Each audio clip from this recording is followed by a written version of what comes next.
Golda, can we talk about those wigs for a moment? Yes. Oh my goodness. Did you ever just look in the mirror when everything was all said and done and just be like, like, did you have a moment to really be able to, I mean, they were phenomenal. And were they heavy? Yes, they are heavy. Yes, they are heavy. Like how heavy? Like a very, flour?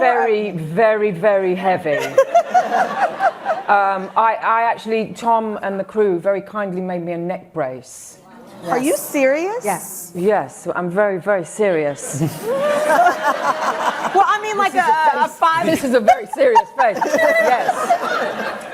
And I will release the photo. There's several photos of me in said neck brace, but I just have to doctor it a little bit because I'm wearing nothing underneath. Yes, Tom very kindly and the crew made me a neck brace.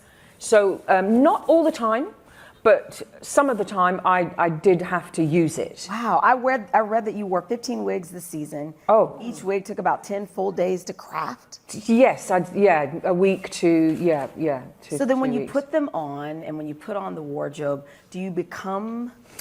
Charlotte is definitely created, yes. I wondered about that. Yeah, Talk to me about that. It takes, the journey is about 2.5 hours.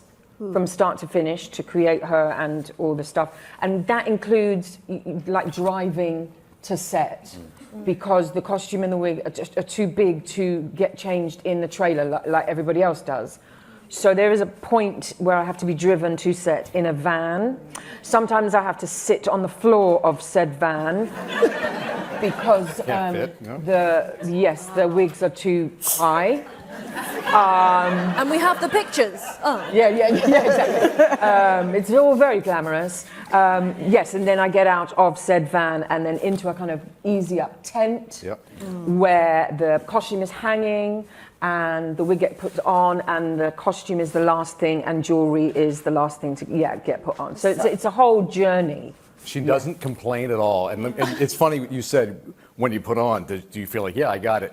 Golda has laser focus of like, I think timing out, okay, just serious focus. And then as soon as the camera rolls, she has that presence, that elegance, but I think it's managing how uncomfortable and how long she's going to be in this. So I do a lot of meditation. And like serious meditation of how she sits. And, you know, there is long periods of time that we take to get the cameras all set up and all that kind of stuff.